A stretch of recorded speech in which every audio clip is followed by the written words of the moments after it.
if the white man came and said, this is witchcraft, you're not supposed to believe in this situation, it's because they made mystery for the first time. There was a time that has been erased from our memories. And we are trying to relive in that particular moment, but we can't seem to connect. What if one day we all woke up and came to realize that the physics and chemistry behind the Egyptian pyramids was done by your great-grandfather? There are so many things that we can able to extract from the visions we process within us.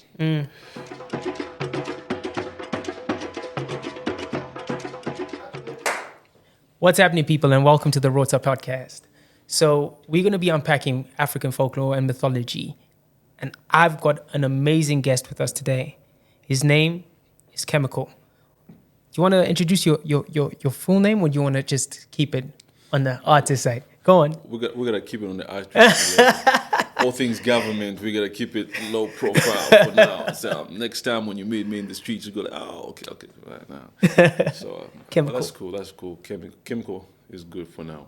Cool. So Chemical is a rapper. He's a Zambian rapper, basketball player, creative. Like, he tells stories, and that's why we've got him on the podcast. Is we want to dissect some of these African stories. And the reason why I'm doing this is we've got things like the Nyami Nyami here in Zambia. I don't know how much you know about the Nyami Nyami, you know, but I wanted to try and tell him a West African story. For our first episode, we're going to unpack how wisdom became the property of the human race. This story goes all the way back to West African folklore. A guy called Father Anansi, who held all the wisdom in the world, and people would travel from far and wide for him to resolve their problems. One day, the people of the country upset him, and in his anger, he decided he wanted to collect all of the wisdom he shared and put it away and hide it far, far away from the people. So once he had finally collected every bit of wisdom he had shared and put it in a pot, he sealed it, and he carried this pot all the way into the woods. But little did he know that his son, Kwekutsin, was watching carefully, and he followed his father. So Anansi made his way through the forest, and he found the highest tree because he wanted to make sure that this pot was so far out of the humans' reach that they would never ever be able to get it. He gets to the tree with this pot around his neck, and he attempts to climb. And every time he tries to climb, the pot swings in front of him, and it makes it really hard for him to get up, and he carries on slipping down. Kwekutsin, who is paying attention to what his father is doing, he's slowly getting a little bit more anxious. And with little but a lot of energy, he shouts out to his father, who's been trying for some time, "Father, why don't you put the pot on your neck and towards your back so you have your arms and you can climb the tree?" Anansi is confused at this point. And he says, "Son, I thought all the wisdom in the world was packed into this pot. And yet I failed with all of this wisdom to climb the tree. And here you are, gifting me a solution. So this wisdom is not sufficient enough. And it's worth nothing." And in that anger again, he lets go of this pot, and it hits the ground, and that's how the wisdom of the world escaped. If we were to take away from that, first and foremost, what do you think about the story? I think he got overwhelmed with carrying the weight of the world on his shoulders and trying to protect what is called wisdom today. Probably in that time they used different terms. Yeah, but we live in a society where information gets diluted as it's being passed on. But regardless, Father Nancy, in a today analogy, he served a very good purpose, because without him letting go of that bag, we wouldn't have actually We'd have no knowledge. We'd still be, it would have been one of those situations. And we appreciate the sacrifice he took, because it wasn't just one of those things where you could just call it quits he impacted lives, and here we are. You never know. Yeah, for real. So, if you were to think about it, a man with all the wisdom in the world gets upset and decides to pack away that wisdom. We do, like, I don't know if you've had the old grandmother who gets upset. Yeah, but you see, anger in its form, it's an energy that can either build or break somebody. Yeah. As a rapper and a lyricist and a person who really, really believes in research, if you are in that particular space, you understand that human evolution will work. There's so many people who possess information that they don't want to share with the world, but the world evolves and the world catches up with the element. Yeah. And the biggest problem that will always be there is if they perceive themselves as the only fountain of wisdom and hope, then they are not building anything. Yeah. Because naturally, the mind will perceive the why, the when, the who, without guidance. But the question is, how will they learn from all the whys that they're trying to find questions from? Yeah. Yeah, so curiosity comes in different forms and shapes. Yeah. And in this case, we hope that our experiences as humans, as we are being nurtured to live among different species, they come with information that we can pass over. Yeah. I think it's like when I first heard the story, I there was like a few things, like firstly, like the young son following his father, and then you realize that wisdom isn't the property of the elders. Yeah. I was like, wow, this story talks about how wisdom's in all of us. So even though Anansi he was actually gifted the title of an elder and the one of bearer of all wisdom. And people do that. Like when you have a boss, you don't want to make any decisions, so your boss makes the decisions. But you're giving them that ability to make the decision.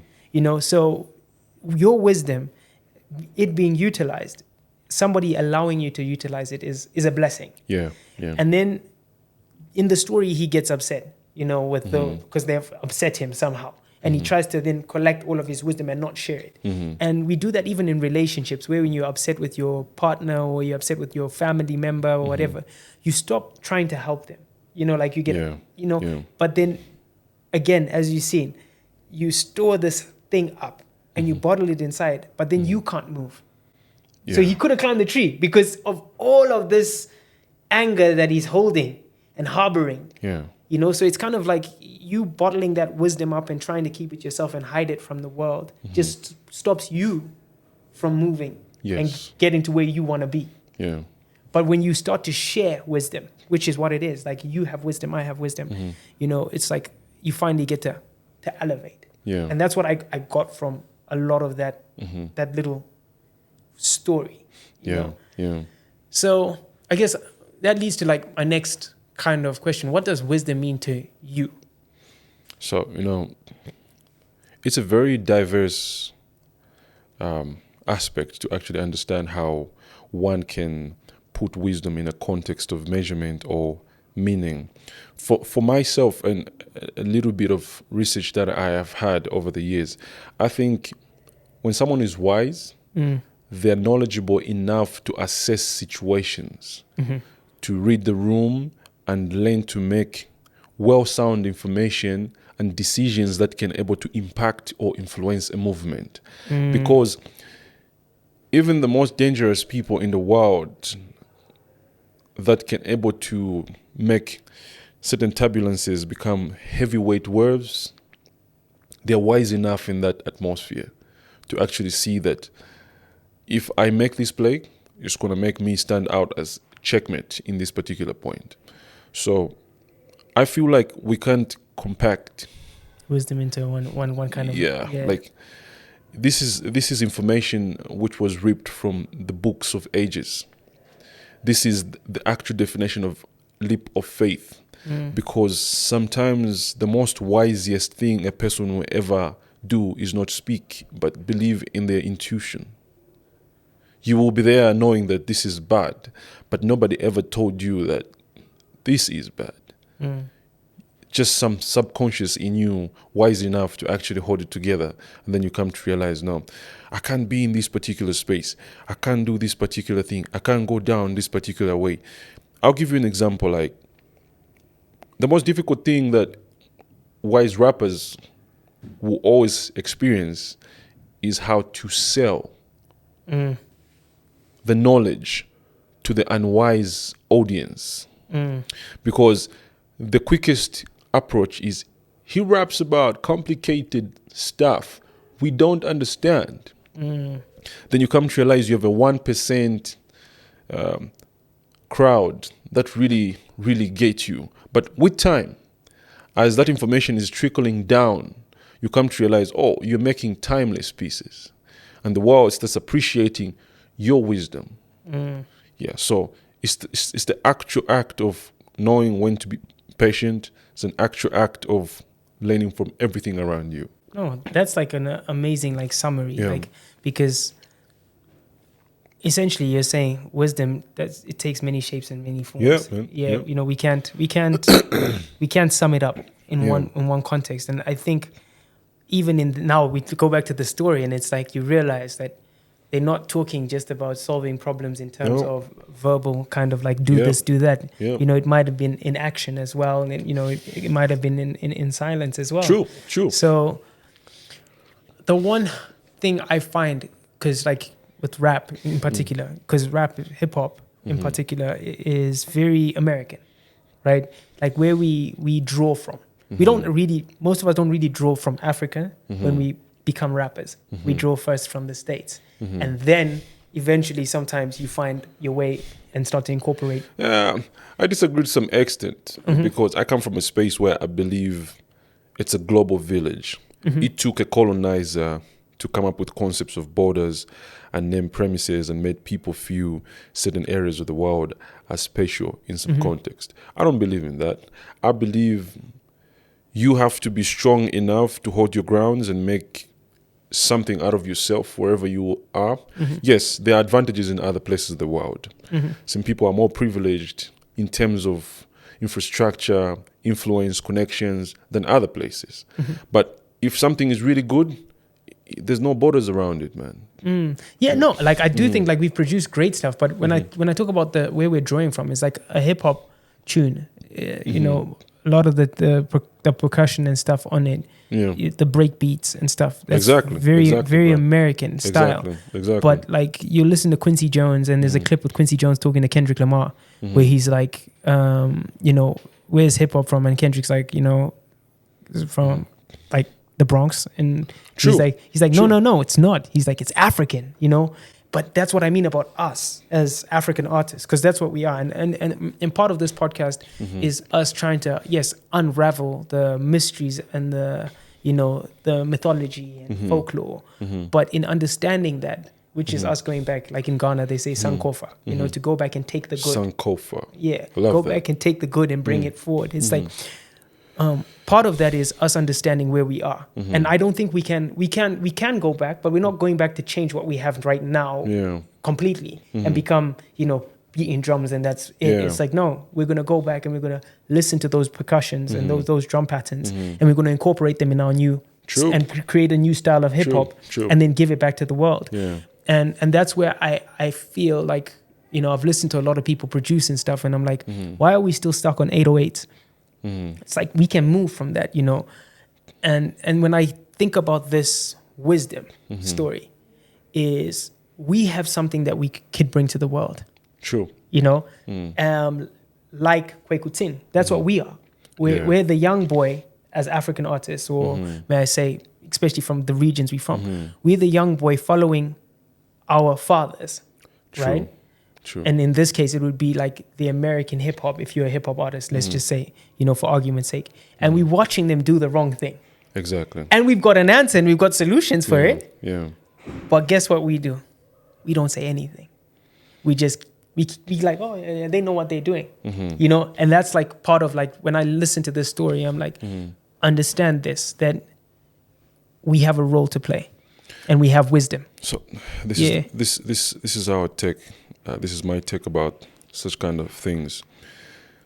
Africa wasn't gifted enough time or didn't have the right publicity then. There's a certain part of the story that we don't know. To the full extent. Yes, because it's like the West, they really did their homework. And the West came to Africa to impose whatsoever they felt was necessary for us to know. History books don't really talk Much about. Africa. Yeah. Maybe hip hop was born and generated from here. We don't know. Yeah. You see, let me dissect a little further. We have like M. Dot in Africa right now. Manifest. When you listen to his sound, how he composes his lyricism, you can tell that this is a native rapper. Yeah. You see? It's like Sarkodie. Yes. Yeah. We can calligraph Jones in Jones. this case. You see, he's super hungry. You can tell that this is a Mufasa right here talking about the truth. Yeah. But again, these are omissions that they'll never throw publicity to them because they don't sound like anything that they want to sell out there. See, the culture is here. We have the value around it. It's priceless. But because we don't have people who can able to change the narrative of this type of content into a business model and make the world understand that you can create this value the same way you go in a museum and I buy an African piece and put it on your shelves and I got this is what the Ndebele used to use way back at this particular point. Yeah. You see? So now, our objective as we get into the Western culture to try to export ourselves that side is to try to understand the difference between the two. Yes, the Western culture has good sound too. There's certain things that will motivate you. You look at some other angles of how they went about certain things and go like, I want to approach this other angle. Yeah. Yes. But at the same time, we also have to keep the roots. Yeah. Yeah. You see? But how to keep the roots and make the business out of it. That's the biggest conversation that we normally have conflict over. A lot of people would rather do a common sound by sticking to the 808s because they feel that this is what's working. Yes. Yeah. This is what the mainstream is telling us. Yeah. But that's the funny thing is when I talk about like this wisdom story, it's like that 808 system that we're talking about, or hip hop, or being an artist, the Western way, is all smoke screens. Yeah. You know, a lot of it is smoke screens. We've had a few conversations about like, you know, what it looks like and what it is. Yes. You know, and that's the thing I think about wisdom. Yes. Again, is it's going in a space and being able to see through the smoke screen. True. It's like, bear in mind, Kweku Ting is watching his father climb this tree, right? And if he believes that what his father is doing is working, then he has no input. True. But he's watching from the space where he's like, I can see there's something wrong. And I think if we can start to dissect that ourselves, even with through this podcast and breaking down our own folklores and going back and assessing like sound and talking about, you know, different music and elements around that and different stories. Like, as I said, like I mentioned the Nyami Nyami. And for those that don't know, it's this serpent-like fish that lived like hundreds of years ago, and it protected the Tonga people on, you know, the Zambezi, like Kariba, the valley there. And this thing was a deity, it's a god, you know, according to our cultures and the stories. And it would feed the people, it would look after the people, it would protect the people. And then they built the Kariba Dam, and there was a whole lot of mess. And, you know, some people say since then, the Tonga people have been deprived. Like, they're not living the lives that they used to live. They're not as rich in terms of wealth and health as they used to be. Exactly. You know, but there's so much in that where, you know, it was built by the colonial parties at the time, Rhodesia. So it was built by the British. And there's so much even in that story about the Nyami Nyami and people coming and belittling your culture, you know, and telling you that they are the wise, and then damaging that space to the extent where here we are, how many years later, and we're still suffering because of their imposed beliefs and structures, right? And I'm looking at that and I'm going, okay, cool. Like, it's not that we were dumb. And we do have a lot of wise people. So True. why are we still in this space? Like, you get what I mean? Like, why are we still not able to take that step forward, that plunge, and realize that we have wisdom to share and move on our wisdom? Okay, let's say this. Let's impose that we were at the chambers of the wise. Let's say there were people before the history books were invented. Let's say there were people that met the Western explorers, and then the Western explorers came to realize how fertile, rich, and enormous our minerals and the powers bestowed upon us were. So they knew that if they don't extract everything that they have learned, researched, and understood about the people they found in Africa, they will never stand a chance in the coming future, because this race is not coming to an extinct. No. You see that? Yeah. So let's say, for the worst case scenario, that the white explorer came on our shores and exterminated everybody who they felt was a threat. You know what makes me say so? I'll quote it. Steve Jobs was a founder. Martin Luther had a dream. But everybody who thought and acted in this same manner is nowhere to be seen. You see? The value of the world is measured by the amount of men that learn to fight for the right. But for how long will you be the value of the world? That's the biggest question. Because they have actually imposed systems that create a certain fraction to be the value of the world. So now, if we are having fragments and elements to why we're failing to even have a syllable of how we can define wisdom, what cannot be a statement of there was a time that has been erased from our memories, and we are trying to relive in that particular moment, but we can't seem to connect. But these fragments keep on happening in us because they give information to us in bits and pieces. Yeah.